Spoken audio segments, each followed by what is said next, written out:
Pencemaran tanah dapat memberikan dampak kepada ekosistem. Perubahan kimiawi tanah yang radikal dapat timbul dari adanya bahan kimia yang beracun atau berbahaya. Hujan adalah faktor dalam mencetuskan tanah runtuh kerana ia mengubah tahap kelembapan tanah. Pencemaran udara merupakan satu keadaan yang melibatkan pengenalan sebarang bahan kimia, girim zarahan, bahan biologi yang menyebabkan kemudaratan ke atmosfera. Hujan yang berterusan dan iklim yang tidak menentu menyebabkan banjir kilat. Sistem peparisan yang tersumbat juga boleh menyebabkan banjir kilat. Setiap hari, sampah seperti plastik, kertas, aluminium atau getah menjadikan sungai sebagai tempat penyimpanannya. Dengan itu, ia menjadi penyebab utama berlakunya pencemaran air.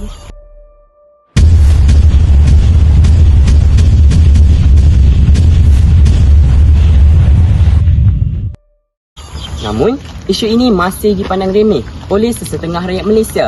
Persoalannya, sejauh manakah alam sekitar negara kita akan terus menjadi mangsa kerasukan manusia? Ikuti kami untuk kupasan yang lebih lanjut dalam Forum Remaja SDPI Temerloh. Forum Remaja mencetus kecemerlangan diri. Forum Remaja jendela kematangan minda. Forum Remaja, pintu kesuburan hati.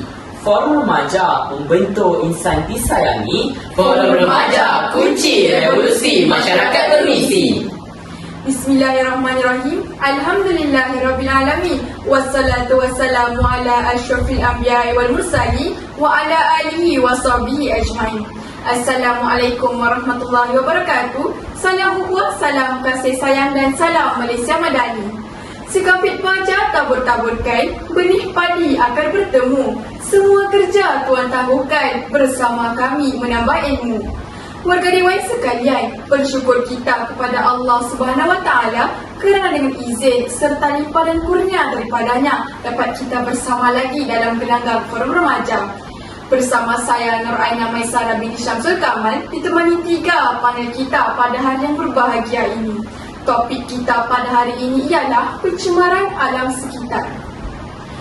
Hadirin sekalian, hamparan hutan menghijau menyenangkan fikiran, aliran sungai mendamaikan jiwa, bukit bukau dan gunung ganang terpacak kukuh memukau mata memandang. Alam sekitar merupakan aset paling bernilai dianugerahkan Allah Subhanahu Wa Taala kepada manusia dan seharusnya dimanfaatkan dengan penuh hikmah. Namun, arus pembangunan dan pembangunan serta masyarakat yang bersikap seperti enau dalam berlukat melepaskan pucuk masing-masing sewenang-wenangnya menodai sumber alam tanpa memikirkan akibatnya. Allah Subhanahu Wa Taala juga telah berfirman dalam surah Ar-Rum ayat 41 yang bermaksud telah nampak kerosakan di daratan dan di lautan disebabkan perbuatan manusia supaya Allah merasakan kepada mereka sebahagian daripada perbuatan mereka agar mereka kembali ke jalan yang benar. Justru itu, jelasnya di sini disebabkan perbuatan manusia, maka pencemaran alam pun berlaku sehingga menyebabkan kesan-kesan yang mula dirasai pada hari ini. Baiklah, sebelum kaki mengatur langkah, sebelum kata mengaluni bicara, boleh benar sekiranya saya memperkenalkan rakan panel kita pada hari ini. Baiklah, yang di sebelah kanan saya, ahli panel pertama kita yang ayu berbaju kurung, Saudari Ajmata Kifah binti Taharim. Apa khabar saudari? Kalau baik saudari pengurusi, bagaimana pula dengan saudari pengurusi? Alhamdulillah sihat juga. Seterusnya ahli panel kedua kita yang bijak berkata-kata, Saudara Muhammad Najwan Safran bin Mazwar Rozi. Apa khabar saudara? Kabar baik, saudari pengerusi. Dan yang di hujung sana yang segak bergaya, ahli panel kita yang ketiga, Saudara Adam Bashar bin Ahmad Rushdi. Apa khabar saudara? Kabar baik, saudari pengerusi. Memperkenalkan diri sudah, memperkenalkan panel pun sudah. Sebelum saya menyimpan dengan lebih jauh, soalan saya pada panel kita yang pertama, bolehkah saudari memberikan definisi secara literasi dan konseptual bagi topik kita pada hari ini, iaitu pencemaran alam sekitar? Bismillahirrahmanirrahim. Terima kasih pengurusi yang cantik mulia perketinya membawa rasional persoalan. Terlebih dahulu yang dihormati barisan tetamu kehormat, kombinasi intelektual kehakiman, rakan-rakan panel yang lain dan seterusnya hadirin yang dirahmati Allah sekalian. Hadirin sekalian, menurut Kamus Dewan Bahasa dan Pustaka, perkataan pencemaran bermakna perbuatan mencemarkan atau mengotorkan manakala alam sekitar membawa erti dunia. Jadi secara konseptualnya, pencemaran alam sekitar membawa erti suatu perbuatan yang mencemarkan atau mengotorkan dunia. Terima kasih panel pertama kita kerana telah mendefinisikan topik kita pada hari ini. Jadi sekarang sudah terang lagi bersulur. Pencemaran alam sekitar bermaksud perbuatan mengotorkan alam. Jadi bolehkah panel kedua kita menerangkan pula bagaimana pencemaran alam sekitar ini atau perbuatan mengotorkan alam boleh terjadi? Terima kasih saudari pengerusi. Bismillahirrahmanirrahim. Hadirin yang dihormati, terdapat pelbagai cara pencemaran ini boleh berlaku, tetapi ianya terbahagi kepada dua, iaitu pencemaran yang disebabkan oleh faktor semula jadi dan pencemaran yang disebabkan oleh faktor manusia. Pencemaran yang disebabkan oleh faktor semula jadi adalah pencemaran yang berlaku dengan sendirinya setelah berlakunya bencana alam seperti letusan gunung berapi, dilanda ribu taufan, gempa bumi dan sebagainya. Pencemaran yang disebabkan oleh faktor manusia pula adalah pencemaran yang dilakukan oleh manusia sama ada sengaja atau tidak disengajakan. Pencemaran ini terbahagi kepada tiga, iaitu pencemaran udara, contohnya gas-gas beracun, zarah-zarah yang terperangkap hasil dari asap kenderaan, jerubu dari kesan pembakaran secara terbuka dan sebagainya. Yang kedua, pencemaran air, contohnya pembuangan air kumbahan, sisa-sisa kimia, haba, pembuangan sampah dan sebagainya. Dan pencemaran tanah, contohnya pemusnahan hutan akibat pembalakan, pembuangan sisa-sisa kimia dan sisa-sisa pepejam. Terima kasih panel kedua. Jadi jelaskan di sini terdapat dua cara bagaimana pencemaran alam boleh berlaku, iaitu secara semula jadi atau disebabkan perbuatan manusia sendiri. Pencemaran yang dilakukan oleh manusia terbahagi pula kepada tiga, iaitu pencemaran air, pencemaran udara dan pencemaran tanah. Dan di antara ketiga-tiga pencemaran ini, saya amat tertarik dengan pencemaran tanah kerana ianya jarang sekali didengar. Jadi, saya menjemput panel ketiga kita untuk menerangkan dengan lebih lanjut mengenai pencemaran tanah. Bismillahirrahmanirrahim. Terima kasih saudari pengerusi. Hadirin yang dirahmati Allah sekalian, saya bersetuju dengan pendapat saudari. Pencemaran tanah amat jarang didengar. Hadirin hadirat, pernahkah anda mendengar mengenai aktiviti pembalakan, perlumbungan biji timah atau pembuangan sampah di negara ini? Jika jawapan anda ya, maka pencemaran tanah telah pun berlaku di negara kita. Kita bukan sahaja pada aktiviti pembalakan di negara kita, akibat bertindak menurut nafsu serakah untuk mencari keuntungan. Hutan belantara digondolkan. Hinggakan baru-baru ini, hutan yang telah diwartakan sebagai hutan simpan, iaitu hutan simpan dua musang, turut menjadi mangsa. Penebangan balak secara besar-besaran tanpa kawalan dan tanpa pendekatan pemeliharaan yang baik boleh melenyapkan warisan negara yang amat bernilai. Hutan rimbun menghijau menjadi lokasi pelancongan yang amat digemari pelancong, sekaligus menjadi sumber ekonomi kepada Malaysia. Selain daripada kehilangan pelancong, kita juga akan kehilangan flora dan fauna dan kawasan tadahan hujan. Ini belum lagi ditambah dengan tanah runtuh dan banjir lumpur, kesan daripada pembalakan.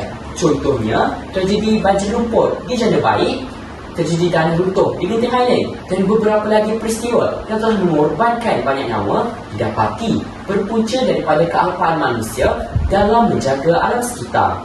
Saya rasa cukup sekali saja. Kembali kepada saudari pengerusi. Terima kasih panel ketiga atas penerangan yang cukup padat sebentar tadi mengenai pencemaran tanah. Angkara ketamakan manusia, khazanah bumi menjadi mangsa. Pencemaran air, pencemaran udara dan pencemaran tanah semuanya disebabkan oleh manusia. Jadi, saudari Ajmaya, pada pendapat saudari, di antara ketiga-tiga pencemaran yang disebut sebentar tadi, pencemaran yang mana satukah yang paling berbahaya? Soalan yang saya kira menarik sekali daripada saudari pengurusi kita pada hari ini. Pada pandangan saya, ketiga-tiga pencemaran tersebut memberikan kesan yang tersendiri. Tetapi yang paling berbahaya ialah pencemaran udara. Ini adalah kerana udara amat penting kepada manusia. Pencemaran udara boleh menyebabkan hujan asid, jerebu, pemanasan global dan penipisan ozon yang akan memberikan kesan yang sangat buruk kepada manusia. Di samping itu, mengikut laporan yang dibuat oleh Jabatan Alam Sekitar melalui Akhbar Utusan Pengguna pada tahun 2001, jumlah bahan-bahan keluaran pencemaran udara di Malaysia dianggarkan sebanyak 933,000 tan setahun. Daripada jumlah ini, kenderaan ialah punca utama pencemaran ini, iaitu sebanyak 58.1%. Tambahan itu, menurut Organisasi Kesihatan Dunia World Health Organization, 3 juta orang mati setiap tahun disebabkan oleh pencemaran udara. Ini adalah 3 kali lebih tinggi daripada jumlah kematian yang disebabkan oleh kemalangan kenderaan. Maafkan saya saudara pengerusi, izinkan saya menambah. Saya bersetuju dengan pendapat saudari. Hadirin hadirat, satu fakta yang saya rasa perlu kita pegang bersama adalah kita berkongsi udara yang sama. Lihat sahaja penebangan hutan yang berlaku di dalam Indonesia pada bulan Jun tahun lepas. Disebabkan mahu menyediakan tapak bagi aktiviti pertanian, hutan dibakar sehingga menyebabkan jerebu melanda bukan sahaja di negara Indonesia tetapi juga negara-negara jirannya seperti Malaysia, Brunei, Singapura dan negara lain. Kembali kepada saudari pengerusi. Terima kasih. Sebentar tadi, panel pertama kita ada mengatakan bahawa pencemaran udara boleh menyebabkan pemanasan global dan pemanasan global adalah satu perkataan yang seringkali disebut-sebut. Jadi, saya mempersilakan panel kedua kita untuk menjelaskan pemanasan global. Hadirin hadirat yang saya hormati, pemanasan global berlaku disebabkan gas karbon dioksida yang terlalu banyak di dalam udara. Aktiviti seperti pembakaran, respirasi, pembalakan antara faktor perlambakan gas-gas karbon dioksida dalam udara. Apabila terlalu banyaknya gas-gas karbon dioksida di dalam udara, maka cahaya matahari yang sampai di bumi tidak dapat dipantulkan semula ke angkasa lepas. Ini menyebabkan haba terperangkap di bumi dan meningkatkan suhu bumi. Suhu bumi meningkat 2 darjah dan kadarnya berbeza mengikut benua dan kawasan tertentu. Kajian mendapati kawasan Arktik lebih pantas menjadi panas berbanding kawasan lain. Perubahan iklim biasanya berlaku dalam tempoh 10,000 tahun, tetapi kini berlaku dalam tempoh 100 tahun sahaja. Jarak hanya 2 generasi sahaja. Kenaikan suhu telah mengakibatkan ketulan-ketulan ais di Arktik dan Antartik mencair, paras air laut meningkat dan membanjiri kawasan yang rendah. Bayangkan pula apakah yang akan terjadi jika semua ais di kutub utara dan selatan cair. Tidak mustahil sebahagian daripada Malaysia menjadi lautan. Terima kasih. Ianya agak menakutkan untuk membayangkan sebahagian dari Malaysia menjadi lautan. Tetapi hadirin, itulah realiti yang perlu diterima oleh kita semua jika tahap pencemaran di Malaysia berada pada tahap yang berbahaya. Jadi, saya mempersilakan panel ketiga kita untuk menjelaskan tahap pencemaran di Malaysia. Dipersilakan. Terima kasih atas persoalan yang diujarkan. Di permulaan forum tadi, panel kedua kita mengatakan bahawa pencemaran yang dibuat oleh manusia terbahagi kepada 3, iaitu pencemaran air, udara dan tanah. Pada pendapat saya, jika melihat daripada ketiga-tiga sudut pencemaran ini, pencemaran di negara kita berada pada tahap yang agak membimbangkan. Lihat sahaja penerbangan berluasan di negara kita, tidak kiralah bagi tujuan pembalakan, pembangunan maupun pertanian. Sampah sarap yang dibuang rata-rata tempat juga menambahkan lagi pencemaran tanah. Jika bercakap mengenai pencemaran udara pula, lihat sahaja dengan kereta dan kilang-kilang di Malaysia yang melepaskan asap dengan bebasnya. Pencemaran air pula daripada 120 kawasan lembah sungai yang dipantau di bawah Jabatan Alam Sekitar, tidak lebih daripada 50 sungai yang masih boleh dianggap tidak tercemar. Maafkan saya saudari pengerusi, izinkan saya memberikan pendapat saya saudari pengerusi. Baiklah, silakan saudari. Saya bersetuju dengan pendapat panel yang ketiga. Hadirin hadirat, walaupun kedudukan Malaysia lebih baik daripada negara seperti Laos, Kemboja, Filipina, Indonesia, Vietnam dan Myanmar dalam indeks prestasi alam sekitar pada tahun 2022, namun kedudukan Malaysia telah merosot ke tangga 130 dari 180 buah negara dan sekaligus dikategorikan antara 50 negara yang paling kotor di dunia. Kembali kepada panel ketiga. Terima kasih kerana sudi berkongsi pendapat. melihatkan kepada kroniknya pencemaran daripada ketiga-tiga aspek di negara ini, iaitu pencemaran air, udara dan tanah, maka dapat saya simpulkan di sini, pencemaran di negara kita berada pada tahap yang agak membimbangkan. Kembali kepada saudari pengerusi. Terima kasih atas pandangan saudara. Oleh itu, jelaslah di sini, pencemaran alam sekitar di negara kita berada pada tahap yang membimbangkan.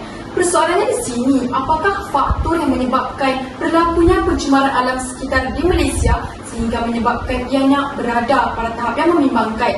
Jadi, saya mempersilakan panel pertama untuk memberikan pendapat. Silakan.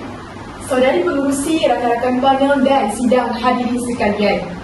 Terdapat pelbagai faktor mengapa pencemaran alam sekitar berlaku di Malaysia. Tetapi saya hanya memfokuskan tentang tiada kesedaran dan kerjasama di antara masyarakat kita. Contohnya, lantaran kroniknya keadaan sungai di negara kita, kerajaan telah melancarkan kempen pada tahun 1993 untuk memberi kesedaran kepada masyarakat agar sentiasa peka dan menjaga kebersihan sungai demi kesihatan dan generasi akan datang. Bagaimana kesannya kempen berkenaan? Jika kita perhatikan secara teliti, kempen itu seakan-akan bergerak di sebelah pihak sahaja. Maksudnya, kerajaan dan beberapa syarikat swasta atau badan bukan kerajaan yang bersungguh-sungguh menjayakannya, sedangkan masyarakat memandang dirinya sahaja. Kerajaan telah memperuntukkan jutaan ringgit untuk membaik pulih dan memelihara sungai agar selamat dan bersih digunakan, sedangkan masyarakat dan sesetengah kilang memusnahkan kembali sungai tersebut. Di sini jelas menampakkan kurangnya kerjasama dan keprihatinan rakyat dalam menjaga alam sekitar. Kerjasama dan keprihatinan rakyat amat penting dalam menjaga kebersihan alam sekitar. Berat sama dipikul, ringan sama dijinjit. Hati gajah sama didapak, hati kumat sama dicecah. Gunung sama didaki, lurah sama dituruni. Jika tidak, pelbagai kesan pencemaran akan wujud. Bercakap mengenai kesan pencemaran, saya menjemput panel kedua kita untuk menerangkan dengan lebih lanjut. Persilakan. Hadirin yang saya hormati, pencemaran alam sekitar mendatangkan pelbagai kesan buruk. Yang pertama, mengancam kesihatan manusia. Pencemaran ini mendatangkan pelbagai jenis penyakit, contohnya disentri, katarak, kanser, sesak nafas dan sebagainya. Yang kedua, mengancam tumbuhan dan haiwan. Tumbuhan dan haiwan tidak dapat hidup di kawasan yang telah tercemar. Ini membimbangkan kerana boleh membawa kepada kepupusan. Yang ketiga, industri pelancongan negara akan terjejas. Jika tiada lagi hutan, air sungai jernih mengalir, flora dan fauna yang unik, maka tiada lagi pelancong yang sudi melawat negara kita. Melihatkan pelbagai kesan yang buruk seperti yang diperkatakan oleh panel kedua kita sebentar tadi, maka sewajarnya kita bersama-sama memelihara alam sekitar. Jadi, saya mempersilakan panel ketiga kita untuk menerangkan apakah langkah-langkah yang perlu dilakukan oleh kita semua bagi menghentikan pencemaran alam sekitar ini. Silakan, saudara. Sidang hadirin rakan-rakan panel sekalian, oleh sebab alam sekitar yang bersih dan ceria amat penting, maka pelbagai usaha yang berkesan boleh dilakukan oleh pihak berkuasa. Antaranya ialah undang-undang diperketat supaya masyarakat dan sektor industri akan lebih peka terhadap kebersihan alam sekitar. Denda atau hukuman setipan perlu dikenakan kepada pihak yang mencemarkan alam sekitar tanpa memilih bulu. Maafkan saya saudari pengerusi, izinkan saya menambah. Benar apa yang dikatakan oleh saudara Adam sebentar tadi. Selain daripada denda dan hukuman, kempen-kempen kesedaran juga hendaklah dijalankan untuk menyedarkan orang ramai tentang kepentingan alam sekitar. Selain itu, kegiatan co-curriculum juga hendaklah dijadikan wadah yang berkesan. Contohnya, dengan menubuhkan kelab alam sekitar dan kelab pencinta alam. Terima kasih panel kedua. Kesimpulannya di sini, pencemaran alam sekitar membawa pelbagai kesan yang buruk. Ingatlah bahawa kesilapan dilakukan oleh manusia bakal ditanggung oleh manusia itu sendiri. Oleh itu, setiap individu di muka bumi ini perlulah menjalankan tanggungjawab dalam memelihara alam sekitar. Sebelum mengakhiri bicara forum kita pada hari ini, terimalah serangkap pantun yang berbunyi. Hingga merbah di tanah rata, ikan keli dalam perigi, salam berpisah beriring kata, lain kali bersua lagi. Sekian Sekian sahaja daripada kami. Terkasar bahasa, tersilap bicara, mohon dimaafkan. Sesungguhnya yang baik itu datangnya daripada Sang Pencipta dan yang kurang elok itu datangnya daripada kekhilafan kami sendiri. Saya akhiri forum remaja kita pada hari ini dengan lafaz yang mulia. Wabillahi taufiq wal hidayah. Wassalamualaikum warahmatullahi wabarakatuh.